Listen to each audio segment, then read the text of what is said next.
It's all looking good. There's pilot whales here, there's dolphins, there's birds, there's a 2-degree temperature break as well, which is a good sign. But it's amazing what you see in the open ocean. Have a look at the size of that. Now, this is fun. It's dead calm, catching albies. G'day, Mandy. Good to meet you. Suddenly, the sunfish said, you know what? I've had enough of you two turkeys. I'm gone. Last week on big fish, small boats. High five for that one. High five for that. After a successful trip to Bermagui, we headed to Jarvis Bay to see our mate Corey for what we thought was going to be a quick stopover. But after landing that monster bluefin and having a heap of fun, we decided to stay in hope of catching a few more big fish.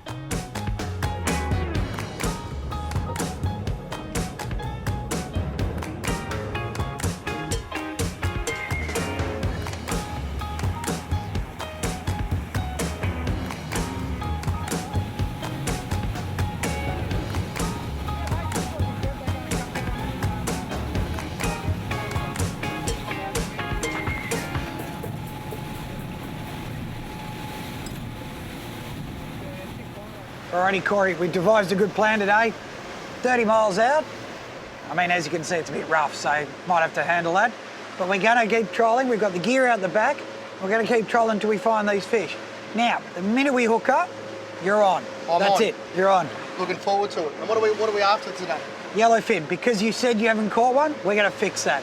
Beautiful. Hopefully. Looking forward to it. How big are we gonna get though? Oh, I'd like to see a 45, something in that range for you. So when one of these rods go off, what do you want me to do? What am I supposed to do? What's the technique for it? All right, you've got the easy part. As soon as the rod goes off, you walk down, start winding. Now, the one trick you got to remember is, because you've got your back to us, you got to communicate. So you got to say, I'm losing line, I'm gaining line, you know, so we know. At the same time, feel our dodgy pom will be down there. He's going to pitch a live bait straight out, because as soon as your tuna nails one of those little halcos, you're going to get another one, the rest are going to come up. So we're going to try and get as many on as we can. And at the same time, on top of that, so you'll be fighting one, he's going to pitch a livey, then we're going to start cubing, and then I'll start bringing the gear in, and hopefully we can get the whole school to come up, you know, like get them all fired up. So they don't know what they want. Some days they'll eat the lures, sometimes they'll eat the liveys, some days it's just on the cube, so we just need to work in with it. And, you know, and that's why it's real important to have a good crew member like Phil that's, you know, as you can see, really hardcore working over there, sunning himself as like a normal pom. But if we do it, we get it right, we'll turn it around. On top of that, we've got to watch the tide. We've got a tide at 11 o'clock, and then we're going to prime one at 5:30. At 5:30, we want to be settled in, cubing, on the best spot we can find. And you're confident we're going to get one today? Or a couple at least? Yeah, not a worry in the world.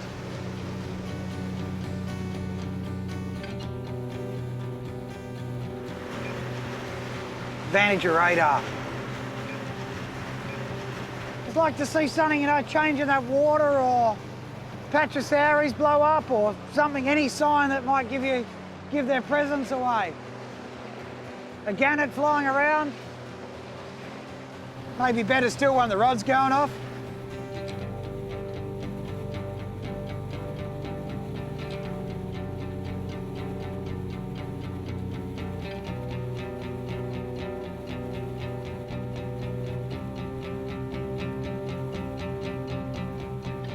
Well, we've been working hard. It's been a bit slow, you know, it's calm, not seeing anything. All of a sudden, Craig called up, he saw a bust up, which is a bunch of tuna smashing on the surface. We've come up, there's pilot whales here, there's dolphins, there's birds, there's a 2-degree temperature break as well, which is a good sign. And it's all looking good. We just need to find these fish ourselves.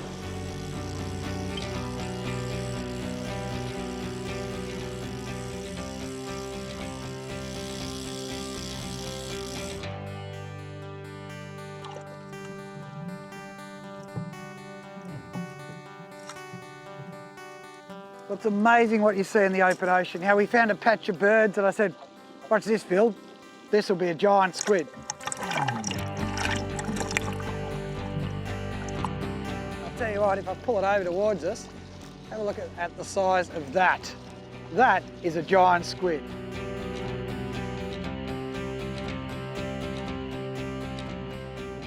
Fishing is all about adapting. I'll tell you what, there is no better burley trail than a giant squid. So, I'm going to use this old meat hook. pin him off to the back of the boat here while we fish and see what we can catch tuna-wise.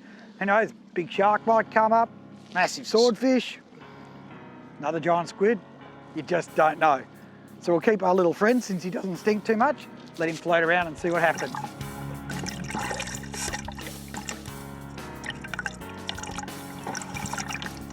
Oh, Corey, told you I'd burley something up for you. Not quite what we had planned. A little blue shark. It's pretty cool, eh? But I mean, that's the thing with fishing. There's so much more than just going, catching fish. It's been a slow day, let's admit it. But having this, A, a giant squid, which we've never seen before, and B, a blue shark just sitting there chewing on it right beside the boat. That's awesome. I don't think many people have seen that at all, Al. Now, what's our insurance policies, including giant squid and sharks? Yeah, we can do that. Beauty. So you going in first or am I? I think we're safe for the squid, the shark might be a problem. Well, that's great, Al. I'd like a fish. God, you're not easy. Gee, it's just really hard to just... Oh. All right, tune up. Here we go. Come on. Now. It's coming. Trust me, it's coming. Told you I'd burley something up with that. I was right. Next, it's a tuna. Just didn't tell It'll be you an when. hour break. It'll cut through to the... Yeah, we'll be back after the break. Next break. And now it's time for fish facts, thanks to the complete angler. The southern bluefin tuna undertake one of the biggest migrations on Earth, and yet we never even get to see it, travelling through 3 major oceans. Being a cold water tuna, they live a lot longer than other species like yellowfin, living up to 20 years and reaching almost 200 kilos in weight. Since the days of purse seining are gone, the numbers have come back, and now, would you believe it, that New South Wales tagging program have tagged more bluefin than all other tuna species combined in the last few years. So the future's looking good. Environmental tip, thanks to Club Marine, Australia's largest insurer of pleasure craft. Anglers are on the water, so they can play a critical role with both researchers and with the museums. If you find a species you can't identify, take a decent photo, or even better if you can, bring it in. That way, you may even find a new species.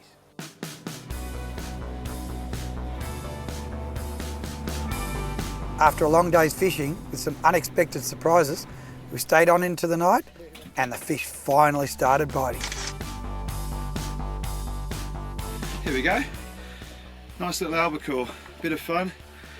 Great to actually get into a tuna for today. As soon as we hooked up that albie, the next one was on quick smart. Not bad, Corey. Quick. Is that right, mate? That's a quick That's the way to do it, nice and quick, you know. And before we knew it, we had a hat trick. Always talking. I love that. Oh, they're growing. That's what we want to see, mate. This is fun. It's dead calm. Catching albies. Can't argue that.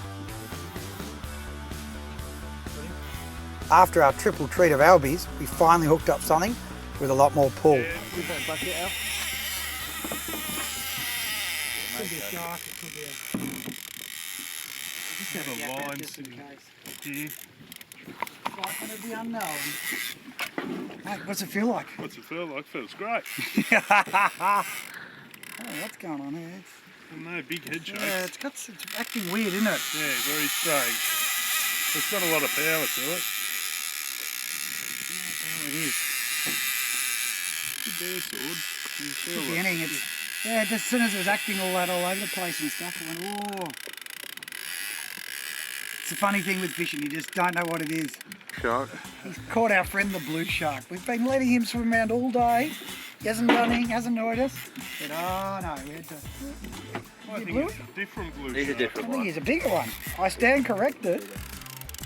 You got a nick on the nose? Oh, it looks like him. He hasn't got a thing on his head. They're nice on his head.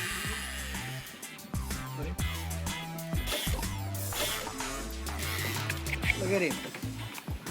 So we're going to put a tag in him, do the thing for fisheries, do the right thing, put a tag in, so if he ever gets recaptured, they'll know where he goes. We're doing our bit for science. That's if he stays with us. Marlo and Otis over here are a bit slow. Come on, you two, what are you doing? We're organised over here. Come on, Phil. Come on, Phil. No pressure, Phil. Don't lose it, Phil. Come on, Phil. Ready?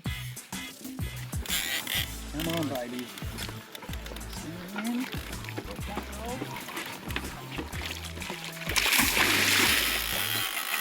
Tag is in.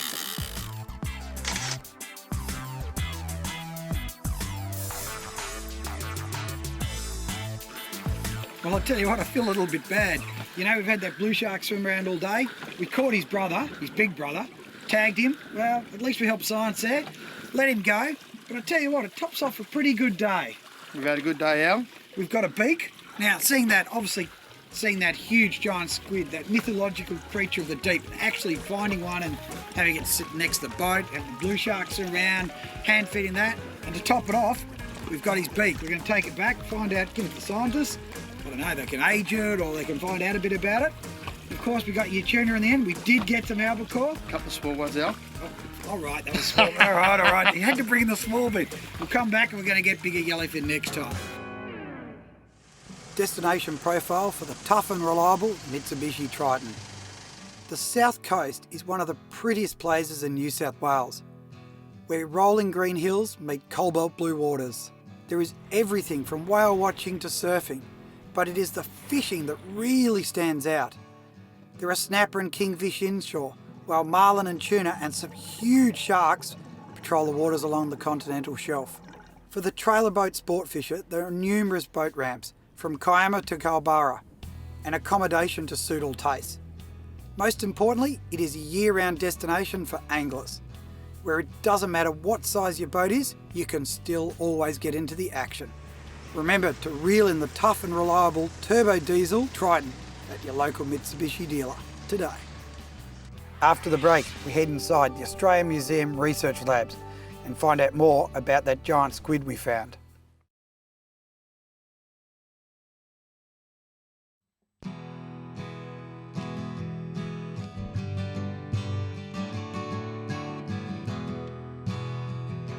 G'day Mandy, Well, good to meet you. welcome to the museum. Come and show me a giant squid.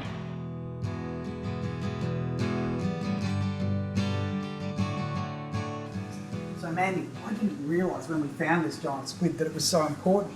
I mean, I'm glad we brought the beak here for you. That's great. It is an important find because there's very few giant squid found that haven't completely decomposed. So what was really of interest to me was to get some tissue that surrounds the beak to put in our frozen tissue collection, and it'll be really good for DNA research. And I just wish you'd brought up the whole thing and brought it in and we could have had it on display. We tried, it's so big, but next time I promise I'll bring it in. How big? I mean, obviously 14 metres, that must take, what, does it grow? It's 100 years old. How long is it? No, the surprising thing about squid and cuttlefish and octopus is they all live for about a year. But the same for giant squid? Yes. That's fascinating. So they grow, that is astronomical growth that they can grow 14 metres in a year. It is. And the bit that was probably of most interest to the museum is this bit. Thank you. And this is, when you gave it to us, it had the beak sitting in there. This is a big muscular mass that surrounds the beak. I took the beak out so the kids and other people could have a look at it in the Deep Oceans exhibition. And what I did then was I took some tissue samples and they've gone into our -80-degree freezer. Oh, check this out. And this is where we keep tissue samples and DNA samples for long-term storage. Like the giant squid. Like the giant squid. So we took tissue samples. And my pilchards? No, not your pilchard. It would be a great one for pilchards. Look at this. Yeah, so frozen. So I'm guessing I'm not meant to touch anything. No, don't you touch anything. All the samples are kept in these little boxes in little individual vials, and we keep an electronic record of what's here. We get requests from all over the world for samples of various species that people are studying. They might contact us and say, have you got any frozen tissue from a giant squid? And thanks to you, we'll be able to say, yes, we have. Beautiful. So they could be ringing to the US and go, we need giant squid. Exactly. We've got that. Yes.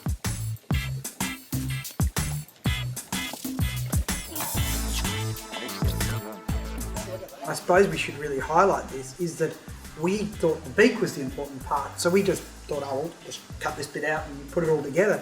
Because I think something that's really valuable is that fishermen are out there all the time and whether they find a giant squid or some creature of the deep, it's really important that we should try and get you guys samples or get something to you guys.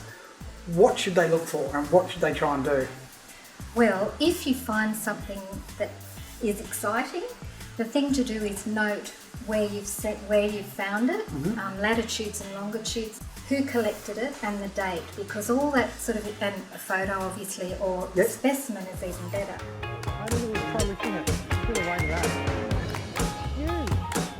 These guys, like these giant squid, they're full of ammonia, aren't they? Yes. And what is that, just because they don't want to be eaten, or is there a reason? What's the reason for this ammonia? Because we noticed it smelled of ammonia when we got it. Yes, that's right. Well, giant squid use ammonium ions in their tissue for buoyancy. It's less dense than seawater, so the animals can And that's how float using it. work. Yeah, but for that reason you don't want to eat a giant squid because they taste really foul. So Mandy, this is, for us, it's been amazing. We didn't think there was so much to it. So in essence, we should wrap up. We've got to thank you guys, but we've got to get fishermen out there understanding that if they find something, put it on ice, get a photo, long and lats, and bring you guys to see whether it's viable or whether they cook it up or bring it in. Yes, that's right. There's still plenty of species that haven't been described and we need to know what's out there, so let us know. And fishermen will, they're keen to be involved. Like, it's given me a whole new insight after catching a squid, and next time, I promise, I will bring it back for you. That's my mission in the world now, is to catch that damn squid and bring it back whole. That's great, I'm going to hold you to that. Coming up, we come across the biggest bony fish in the sea, the sunfish, and he seemed to take a liking to us. It's time for Fish Like the Pros with the Complete Angler, who've been helping people fish since 1967. Now, the best time to fish for pelagics is at sunset. Tuna especially become very active right on dusk. So the key is always coincide your fishing trip with a sunset and you'll catch more fish. Now remember, for the latest and the greatest on what's happening on the water, drop into your local Complete Angler.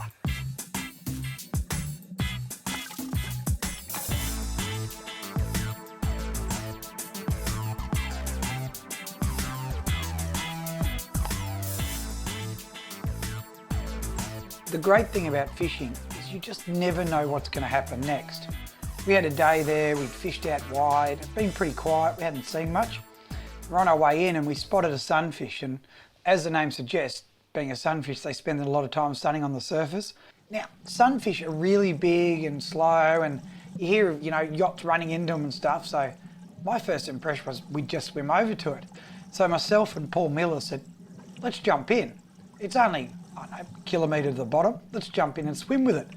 So we positioned the boat, jumped in, swam across the sunfish, and these are really big docile creatures. We couldn't keep up with it, couldn't even get close, there it is in the distance.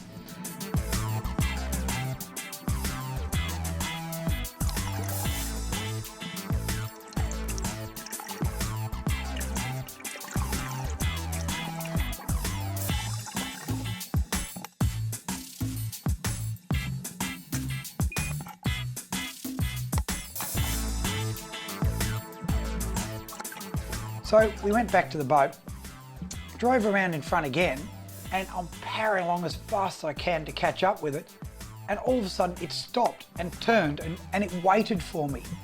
And the instant thing is, the sunfish is the biggest bony fish in the world. Now I know there's whales and the sharks and all that, but they're not boned fish.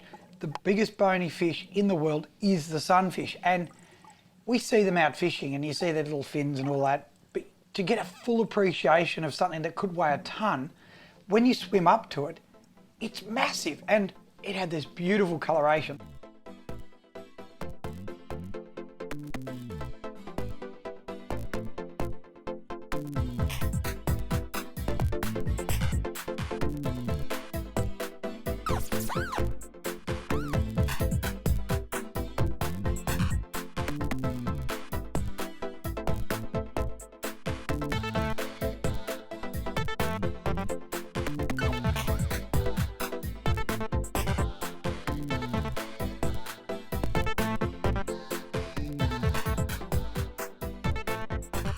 So I pulled up and it's looking at me and I'm looking at it, and Paul comes up around the other side, and I swear to God, the sunfish almost smiled. He really looked at it and went, oh, cool, bit of company. I mean, he's got a massive ocean to swim around, he'd probably get lonely.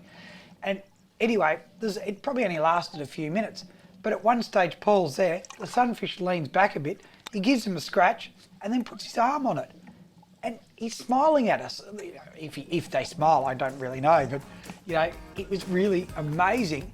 And as quick as it started, it was over. Suddenly, the sunfish said, you know what, I've had enough of you two turkeys, I'm gone. And boom, it was gone. And Paul and I look at each other going, these things are meant to be slow. And it just went and disappeared with these weird fins above and below, you know, and just but disappeared. And we're looking at each other going, that was cool. And it shows that fishing is so much more than just catching fish. You get those days where it's a bit quiet, jump in with the sunfish, although I wouldn't recommend it, and it turned our day into something that was pretty boring to an amazing day where it finished in a magical moment. Club Marine's tips of the week. Firstly, always watch the birds. They're your eyes in the sky. Secondly, if you're going night fishing, check your lighting before you go. And finally, always carry a camera because you don't know what you're going to see.